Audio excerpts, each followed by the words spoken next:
Good morning my dear students. कल के BST class में यानी 4 अगस्त के बीएसटी क्लास में कम्युनिकेशन में ऑर्गेनाइजेशनल बैरियर और पर्सनल बैरियर हमारा रह गया था।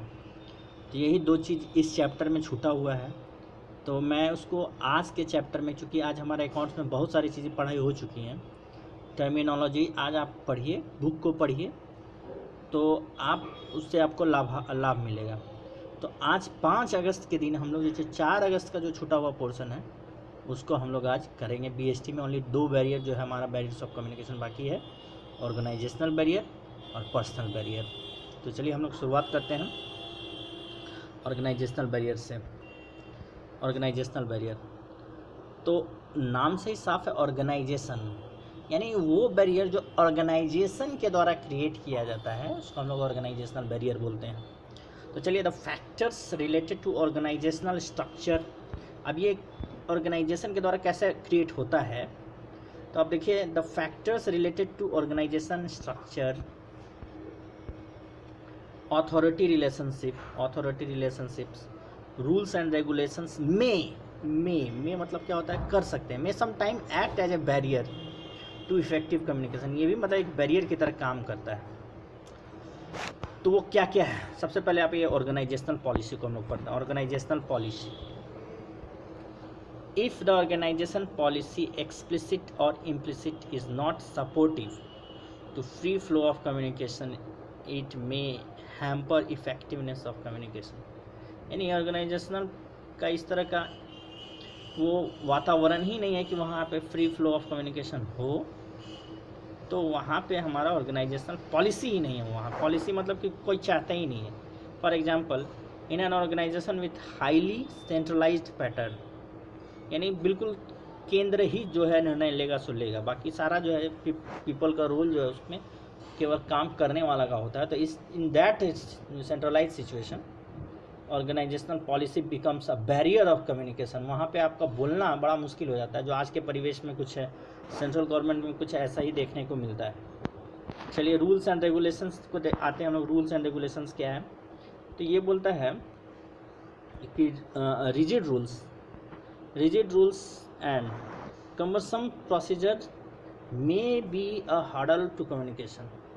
यानी कड़ा नियम और बड़ा कम्बरसम, डिफ़िकल्टीज, वेरी कम्प्लेक्स, जटिल प्रोसीजर जो होता है, वो उलझा देने वाला जो विधियां होती हैं वो कम्युनिकेशन में बाधा पहुंचाती है। Similarly communications through prescribed channel में रिजल्ट इन ए डिलेज। ये जो है बहुत सारा अगर चैनल है कम्युनिकेशन का तो वहाँ डिले हो जाता है। तो सरकारी कंपनीज़ में आप इसको देख सकते हैं। स्टेटस, अब देखिए ऑर्गेनाइजेशन का स्टेटस, ये देखिए स्टेटस क्यों दिया है।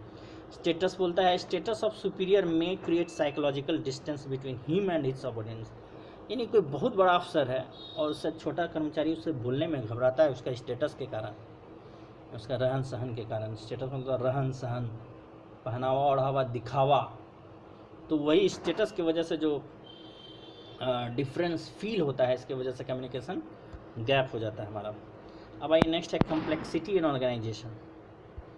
कम्प्लेक्सिटी वही cumbersome in an organisations where there are number of managerial levels, यानी कि मैनेजरियल का बहुत ज़्यादा लेवल हो, communication gets delayed and distorted as number of filtering points are more. यानी एक चैनल के बाद दूसरा पॉइंट में पहुंचा, फिर वहाँ से फिर दूसरा पॉइंट, फिर वहाँ से तीसरा, चौथा, इस तरह से अगर बहुत ज़्यादा हो अगर ऑर्गेनाइजेशन में, तो वो कम्प्लेक्सिटी अगर ऑर्गेनाइजेशन में इस तरह का हो तो वहाँ ये सब ऑर्गेनाइजेशनल बैरियर। यानी ये ऑर्गेनाइजेशन टू ऑर्गेनाइजेशन डिपेंड करता है कि किस तरह का ऑर्गेनाइजेशन है, तो वहाँ कम्युनिकेशन बैरियर क्रिएट हो जाता है। नेक्स्ट है ये नंबर 5 दिया, organisational facilities. If facilities are for smooth, clear and timely communication are not provided, अगर इस तरह का नहीं दिया गया है कम्युनिकेशन का तो इट मे बी हैम्पर्ड। तो ये जो है असर करता है इसका। Facilities like frequent meetings, suggestions, complaint box, social and cultural gatherings, transparency in operations will encourage free flow of communication.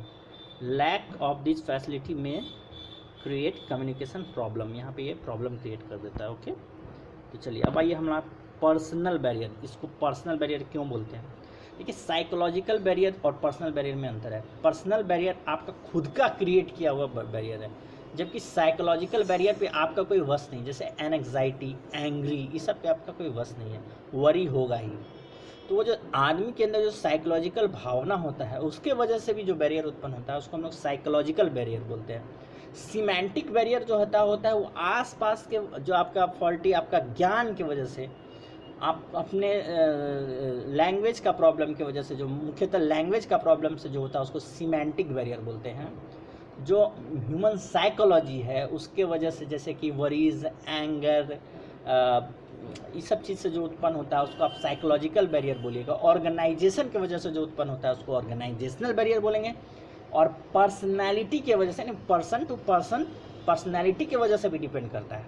अब हो सकता है कि एक आदमी बहुत अच्छा हो तो उसके साथ कोई कम्युनिकेशन प्रॉब्लम नहीं हो, लेकिन दूसरा आदमी उस तरह का नहीं है तो उसके साथ कम्युनिकेशन प्रॉब्लम क्रिएट होता है। आप लोग खुद भी देखते होंगे कि आप लोग डिफरेंट टीचर से डिफरेंट तरह की बातें कर पाते हैं, क्यों ऐसा होता है?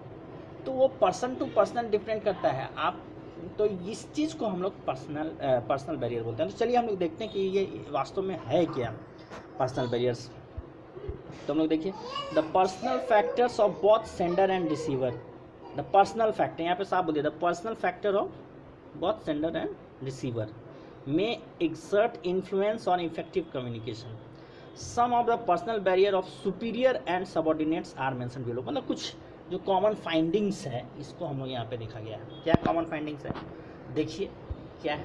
फियर, डर, to challenge to authority, fear of challenge to authority, यानी कुछ चीज़ पर लेकर आप अथॉरिटी को चैलेंज करने में डरते हैं, तो fear of challenge of authority है। आज के परिवेश में ये बहुत है, ये डर जो है, डर की भावना कि हम किस प्रकार अथॉरिटी के सामने कुछ भी बोलेंगे, तो ये डर जो होता है, ये आपका फियर। अब आइए lack of confidence. Once again lack of confidence. अब ये ह्यूमन नेचर है, ह्यूमन का साइकोलॉजी, किसी को डर लगता है, किसी को नहीं लगता है, किसी के पास कॉन्फिडेंस है, किसी के पास नहीं है, ठीक है। तो वो हो गया lack of confidence of superior on his subordinates, यानी कि सुपीरियर अगर नीचे वाले अधीनस्थ कर्मचारी पर भरोसा ही नहीं करे, उसको किसी पर भरोसा करने का कोई उसका पर्सनैलिटी ही नहीं है, तो वो क्रिएट हो जाएगा प्रॉब्लम। फिर है अनविलिंग टू कम्युनिकेट। बहुत सारे लोग ऐसे होते हैं जो कि सब बहुत चीज़ जानते हैं लेकिन कुछ बताना नहीं चाहते, बस दे देते हैं और वॉच करते रहते हैं तुम क्या करोगे। और देखेंगे गलती पर कुछ हो गया तो वो लागे हुए उसको वहीं पर डांटने कि तुमको ऐसे बोले थे, ये करो वो करो, लेकिन वो जानते थे कि वो गलतियाँ करेगा। तो वो भी एक प्रॉब्लम है उस आदमी का, तो इसकी वजह से कम्युनिकेशन प्रॉब्लम होता है। नेक्स्ट आइए, lack of proper incentives. Proper incentives once again motivation वाला जो चैप्टर था, कि कोई लोग जो है मोटिवेट करता है पढ़ने के लिए, कोई डिस्करेज करता है, कोई बोलता है तुमसे होगा ही नहीं, तो इस तरह का जो है आपको लैक ऑफ प्रॉपर इंसेंटिव, यानी उसको दिया ही नहीं जाए इंसेंटिव, तो वो कैसे ग्रो करेगा। चलिए हम इसको पढ़ के बताएं। If there is no motivation और इंसेंटिव फॉर कम्युनिकेशन, सबऑर्डिनेट्स में not take initiative to communicate.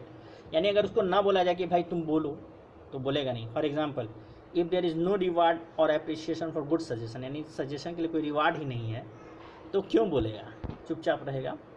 और वो भी ऐसा होता है, हमारा ऑर्गेनाइजेशन भी कोई चुपचाप रहता है और डूब जाता है तो बोलता है कि हम तो जानते थे कि ऐसा होगा ही। तो ये रहा हमारा आपका पर्सनल बैरियर। तो इस तरह से हमारा कम्युनिकेशन का बैरियर है। ये चीज़ जो है हम लोगों को जो है ये चीज़ नहीं पढ़ना है, ये आउट ऑफ सिलेबस है फॉर 2020 एंड 2021 सेशन में स्पेशली इसको डिलीट किया गया है, तो ये पोर्शन हम लोग नहीं पढ़ेंगे।